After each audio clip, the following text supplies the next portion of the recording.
Hi, everybody. There is this thing called the International Phonetic Alphabet. You don't have to memorize it, but it is quite helpful, especially because I think you may have noticed in English, spelling is not the same as how it sounds. So I just want to go over the vowel sounds with you. This is something you could memorize or get used to. There's also a very useful website that I will show you. But basically, these these are very helpful for vowels because this is the symbol for the vowel that doesn't change, okay? And I'll show you the other website, but that's all, these help you very much because vowels can be confusing and how to pronounce them. So there's also these vowels called, and I'll go over the easy way after I explain the vowels. A diphthong is a vowel is actually has like two sounds, and we'll go over those too. So, for example, sail, it's where your tongue actually moves in your mouth. And I think, yeah, that's all it is for vowels. So let me take you to the website. Okay, so this is fantastic website. It's just soundsamerican.net. And if you want to hear the sounds, you just make sure I'm sharing my sounds with you. I hope I wasn't, so you didn't hear that.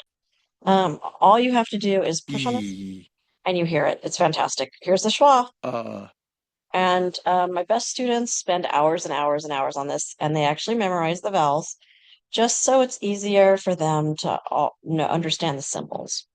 Now, you saw that the diphthongs here, right? ear, See, it's really nice ear. because it kind of shows in his mouth and how it moves, right? And if you take a look, my video's in the way. Right here, it's showing you the articulation of the mouth. So look at that little one there. Let me make it bigger for you.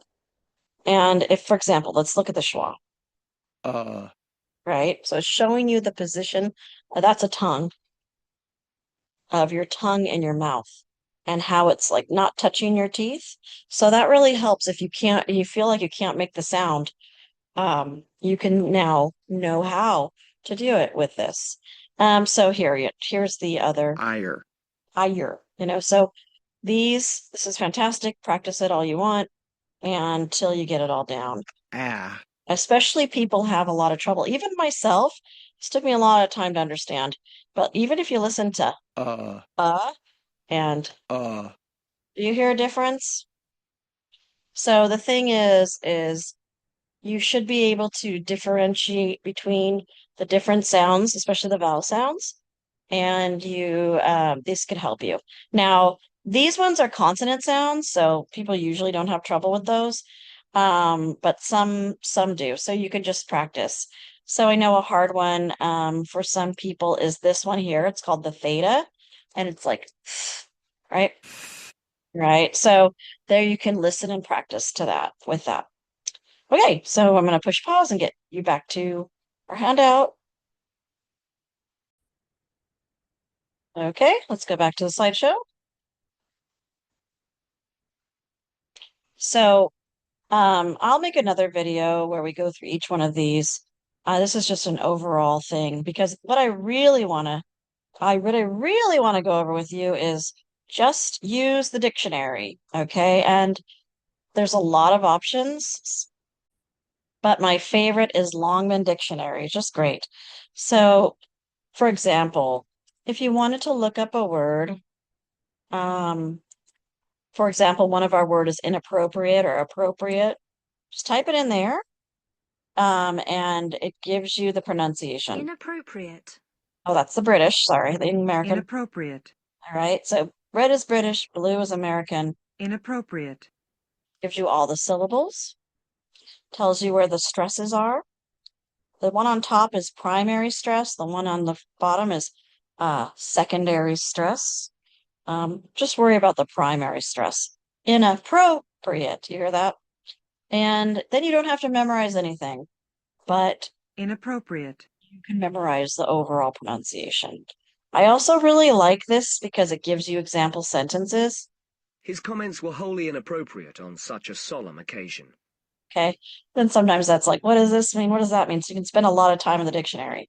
I also like the Longman because if you're lucky and you speak Japanese, Korean, or Spanish, It's already there for you. Okay, but of course you can also just use English to English as well. Okay, so that's why I love this dictionary. You're very lucky because you just have to push the button Inappropriate. and you have the syllables and then you have the stress. And how to say it correctly. So that's the main thing. You don't need to memorize, but you have tools. You have the Sounds American IPA chart that helps you memorize them and hear them. And then you have the dictionary. So those are two really good ways of learning new vocabulary. Okay, so I'm going to end the video here because that's the lesson. Well, hold on. Actually, hold on. I'm going to pause the video. Hi, how are you doing? Sorry, let me pause it. Okay, so that's it for this video. We'll practice some later.